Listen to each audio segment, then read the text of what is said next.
Okay, everybody, welcome to a very interesting and unusual topic. We're going to talk about orgasmic breakfast with legendary Venus O'Hara. Venus, you are well known in the Barcelona community, and I want to let you do your proper justice by introducing yourself and your topic. Please go ahead. Hello, everyone. I am Venus O'Hara. I'm British, but I've been in Barcelona for a very long time. And I consider myself to be a sexual wellness content creator.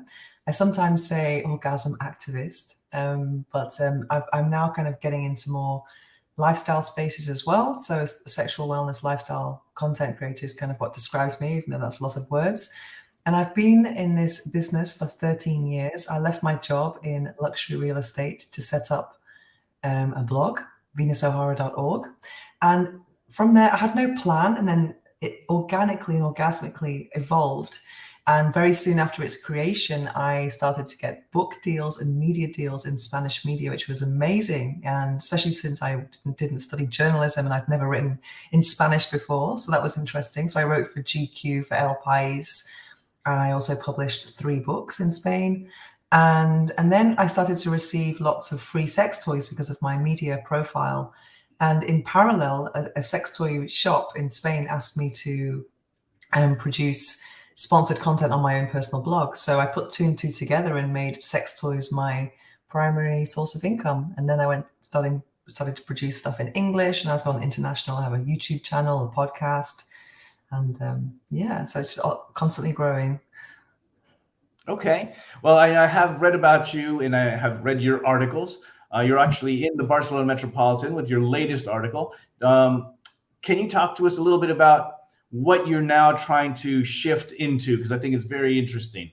I saw you on TV a week or 2 ago, and some of the very typical questions of how to, improve one's ability and I guess to have an orgasm and to enjoy life and have a happy, healthy sexual life.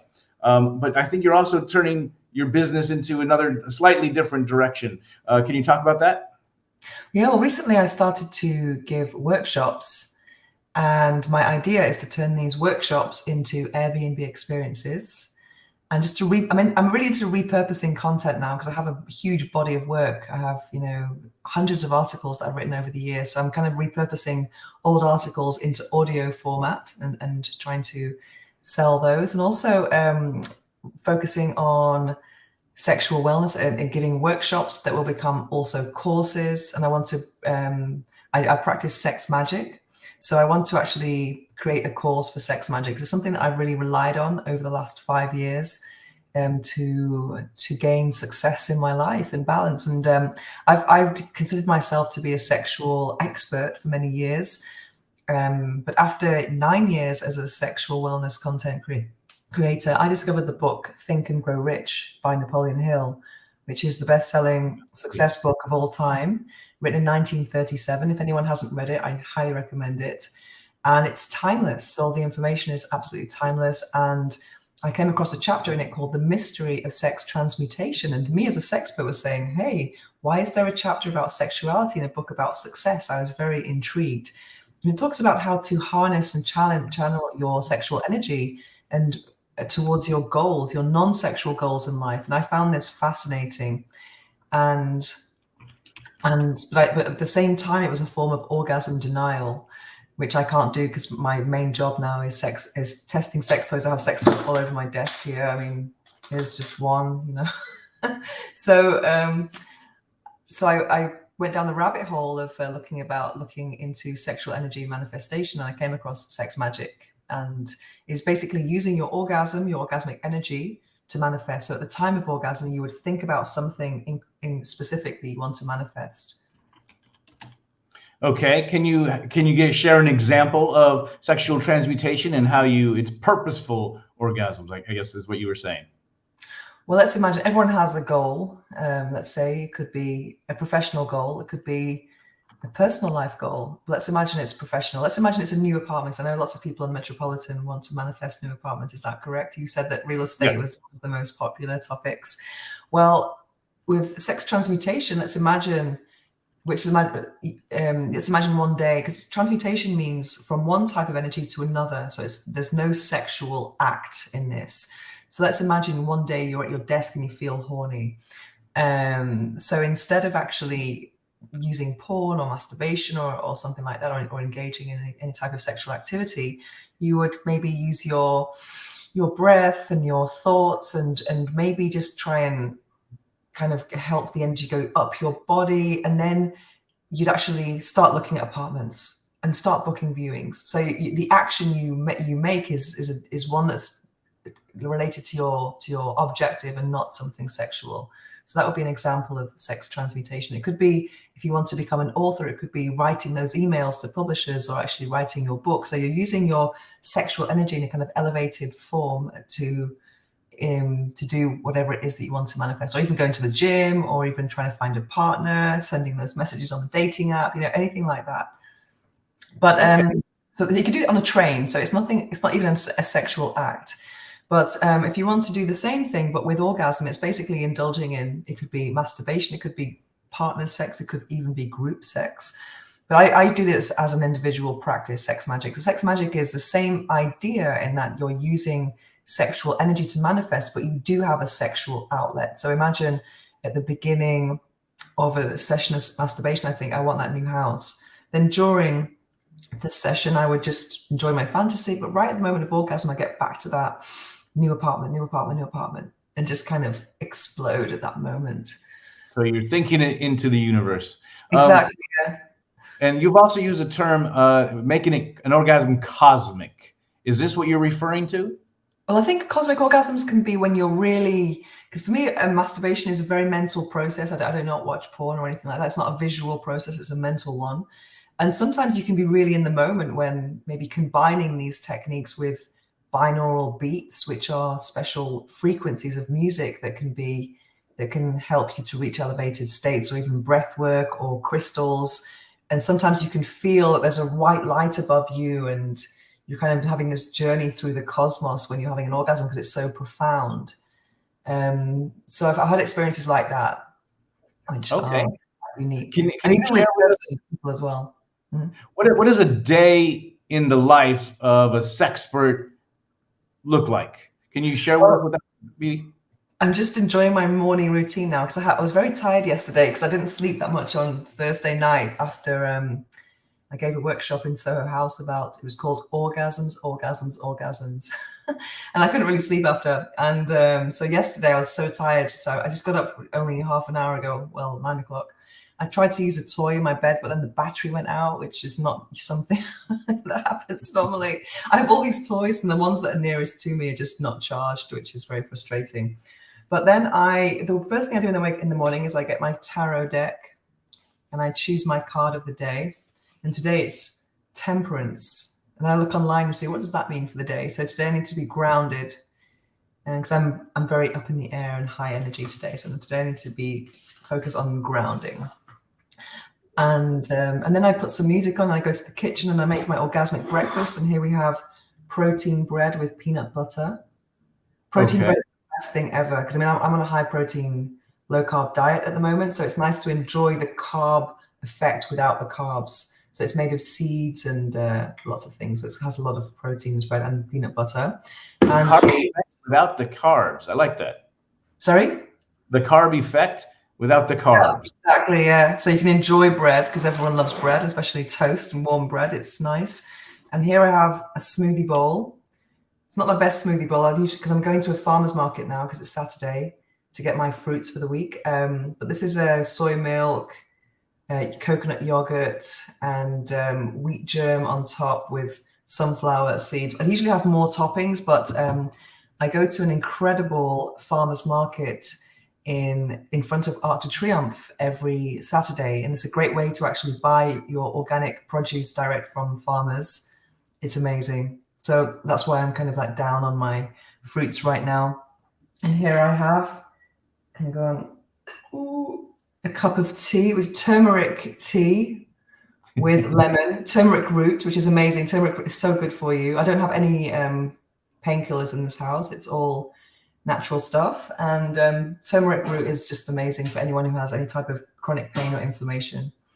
Well, as you're mentioning these things, I'm assuming that there is a relationship that you believe in between what you eat and your experience. So, can you go into a little bit about how nutrition affects your experience?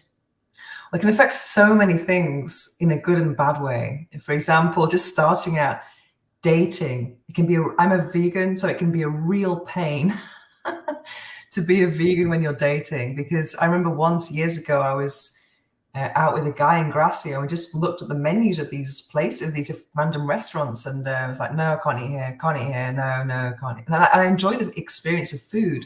So if I go to a nice restaurant, maybe I'm only going to get verdura a la plancha, which is the most boring dish ever, and it's usually on the same plancha as the meat, so you can taste it. So unless I'm going to a proper restaurant that caters to vegans and has decent options, I'm not going to enjoy the experience as much.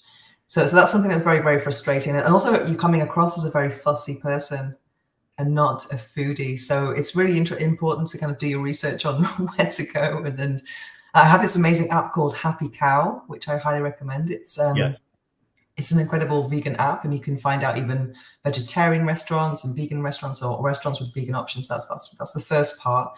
But also for me, I don't drink alcohol either. So that has a huge effect or a huge impact on my life. So I'm never, I mean, I went on a date actually in August, and in a very nice restaurant, and I get there and the guys that didn't know I was vegan, didn't know I was sober. So he hands me the wine menu. I'm like, I need two plates, dishes I can have from the menu, and I'm having water. I was a very cheap date, but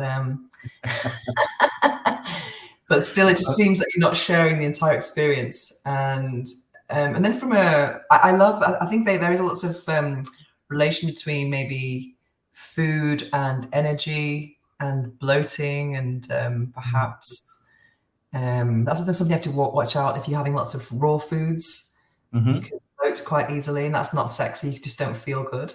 But also, but your taste as well. It's also good to have lots of fruits, especially things like pineapple, to have a good body taste. And one thing that I read on the website about sexuality and veganism is that vegans have better erections, which was on the documentary The Game Changers. I'd highly recommend anyone who's interested to watch that. It's very interesting.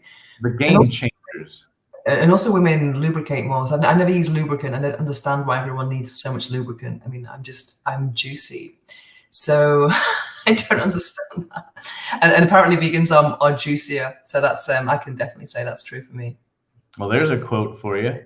For avoidance of doubt, how do you make money? How are you paid? Many ways. I'm getting more into affiliate marketing at the moment. Affiliate marketing is an incredible thing because I love the concept of making money while you sleep.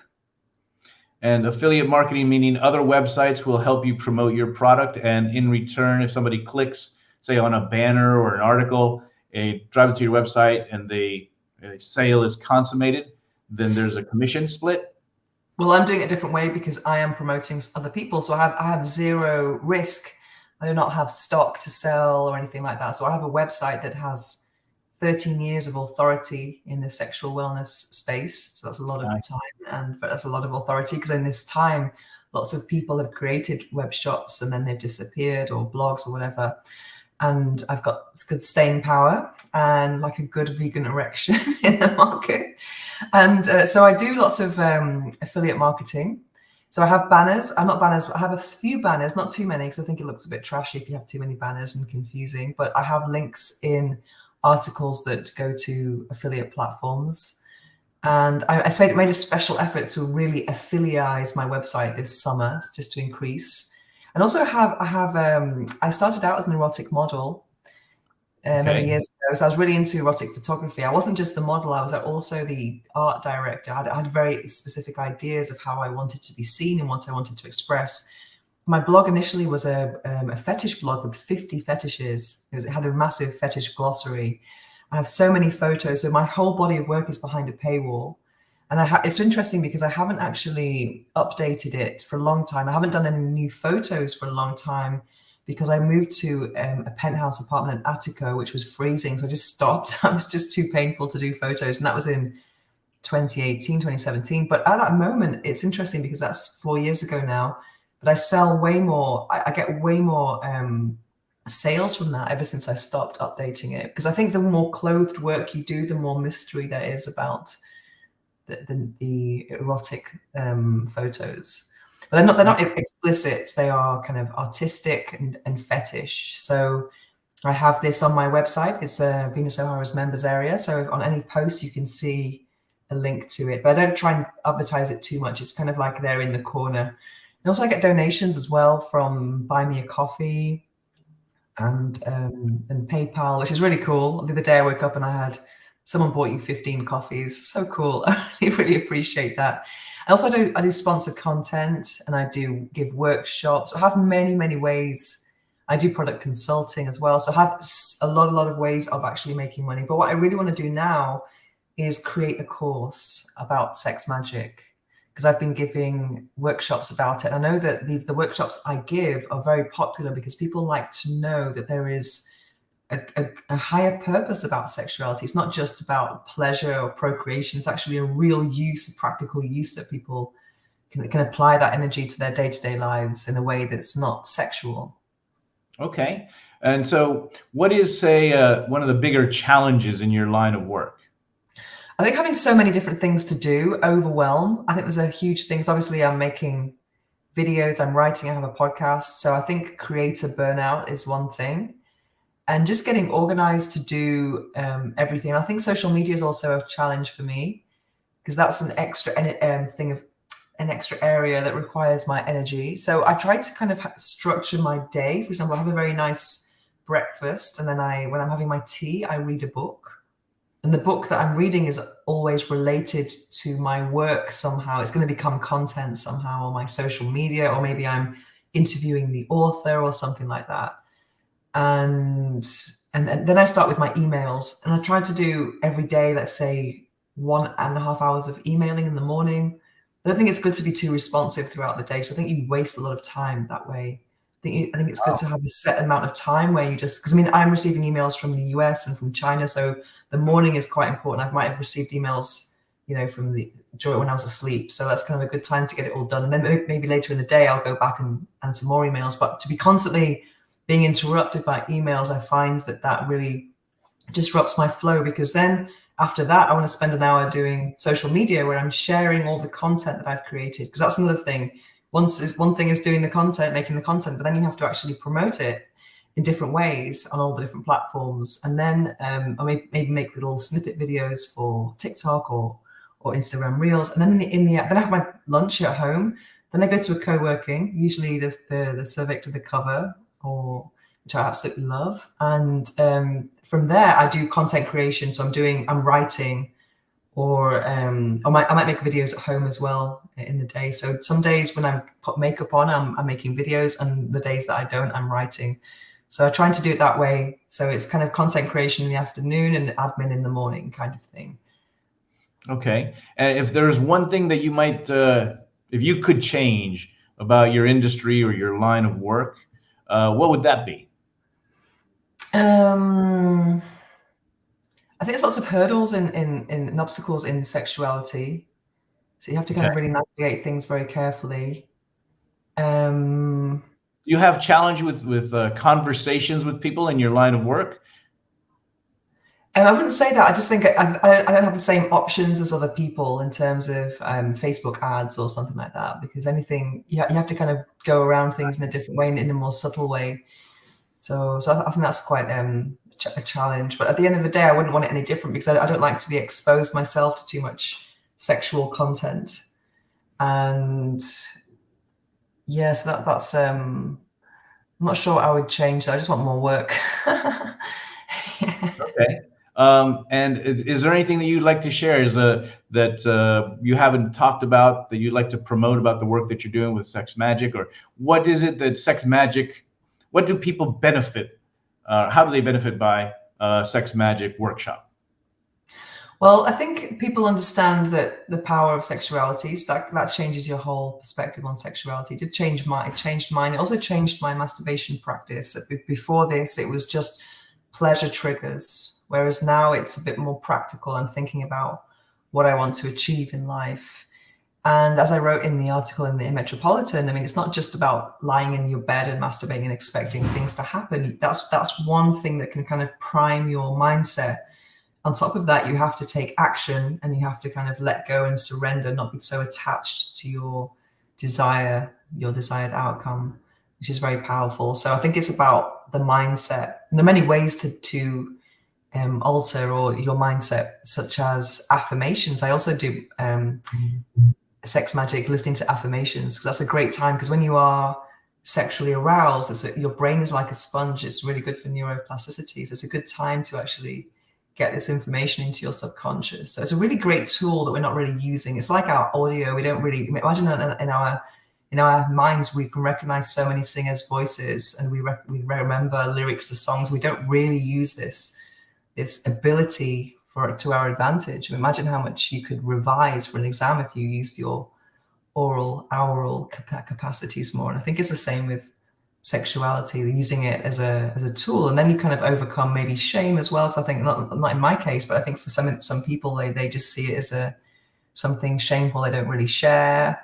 Whereas if you see it as a powerful tool, then you're going to feel more sexually empowered and embrace your sexuality a bit more. But I've had great results. The people I've taught about these methods have always come back to me and said, I've manifested this, and it's just like, wow. And sometimes quite big things. And I think I need to upscale my orgasms from the success that people that I've taught have from their manifestations. Well, I was curious. I've seen you advertise, or I've seen workshops, for example, at the Soho House that you had on Thursday. Two questions on this. One is the primary audience that you're sharing, or who shows up to these workshops. I'm assuming they are women. But is that the case? Absolutely. And there were 3 guys in the last one. It was full of women, but it wasn't exclusive to women. But I think women, and someone asked the question, like, why is it only women who come here? Why is it only women who create this type of content on sexuality? There is a real gap in the market for straight men, particularly, to become sexual wellness gurus. I think there's a real opportunity there to be exploited. And I think people would like to see that. And I think it'd be very beneficial for many people. And it was interesting to get those male perspectives in the audience as well. They were very fortunate to get all of that input, you know. So I would advise men to go to these. It's like going to salsa classes. It's going to be way more women. You know, really connect with female energy and women and discover how they think, what they want. But also my experience is female, so it makes sense that in my orgasm workshop, I know more about female orgasm. So it's kind of, but I would, talk about orgasm generically, but obviously my experience is a female one. So, and from a marketing perspective, I've seen you doing a little bit more work on LinkedIn. Do you have a strategy to go more B2B, or are you pretty focused on Instagram and B2C I guess channels?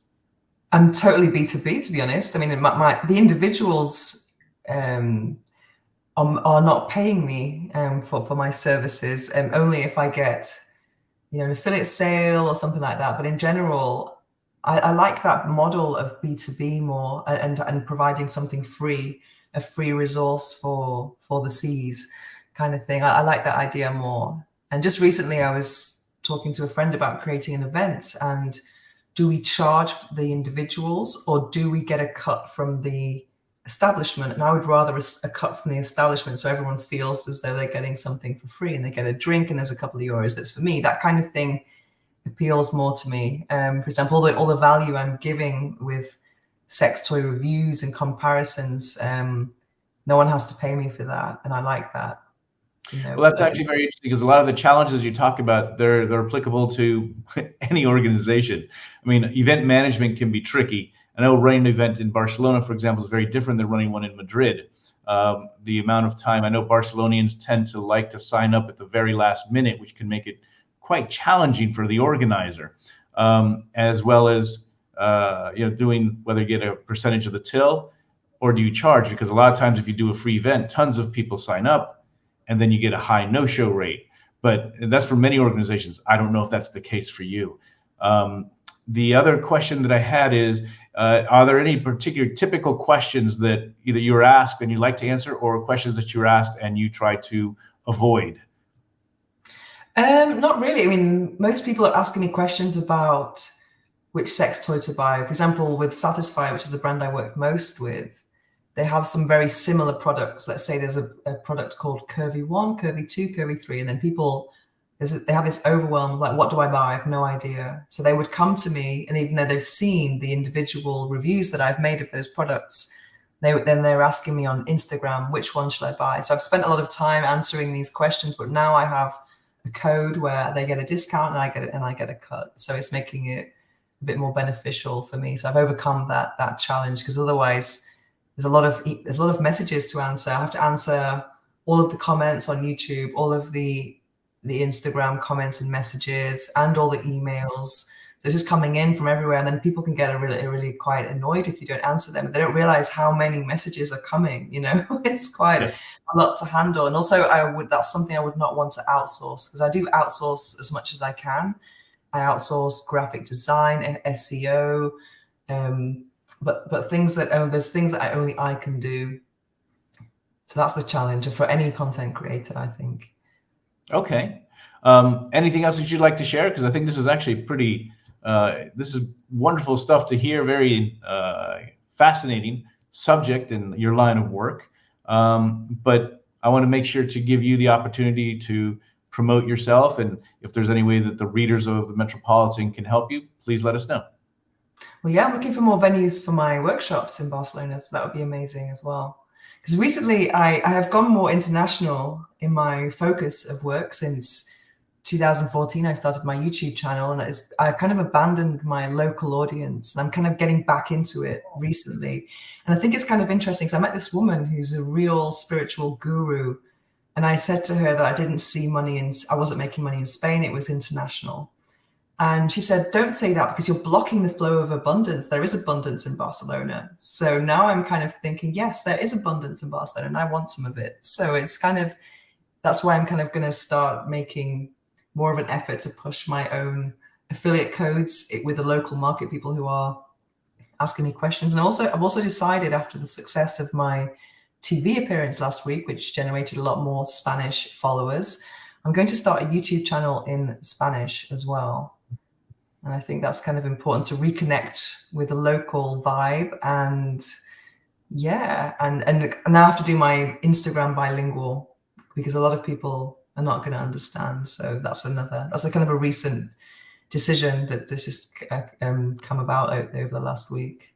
We have all these new products that you can do, but at the end of the day, you still only have 24 hours to work it. And these things, trying to figure out the right channels, the right audience, making content specific for the channels as well as the different audience segments. I imagine this is also very traditional problems that we're even grappling with here at Metropolitan. And if there's something that we can do to help you, please don't be shy. Thank you very much, Venus. Is there anything else that you would like to share? No, but another thing about my content is that I make it very low production. For example, it's just a one take wonder. So Okay. it takes 8 minutes, that's it. And I think it's a great practice to do that and not have to worry about editing yourself or being perfect. So it sounds maybe daunting to have all these extra videos, but it's not. It's just one and another 8 minutes in different language, and that's it. Okay, well, cool. Well, thank you so much, and I look forward to seeing you. And if you need any help from Metropolitan, as always, we're here for you. Last thing, Barcelona International Community Day. Are you going to be participating? I'm going to be on your stand. Excellent. So you'll be there if people have any questions about orgasmic breakfasts, how to have, how to make it cosmic, how to use, I guess, your experiences to empower you, and just to maybe meet you and how to get your autograph. Fantastic. Yeah, definitely. All right, we're going to be in stand B46. Right as you enter the Maritime Museum, it'll be the second stand on the left. So we should have a very visible stand. And thank you very much again, Venus. I look forward to seeing you and working with you on the 22nd.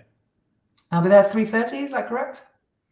We're going to be there from, I'm going to be there from 9 in the morning till 7 o'clock at night. Okay. And to be there at a particular time, just tell me, and we can tell people that you're going to be there at a time, or if you're going to be walking around and just in the general, at the fair or the conference, we can tell them where you're going to be. Cool. I'll come to a specific time at your stand then, and then we. Okay. Excellent. Thanks a lot. Thank you so much. Have a fantastic day. Orgasmic day, definitely. Have an orgasmic day.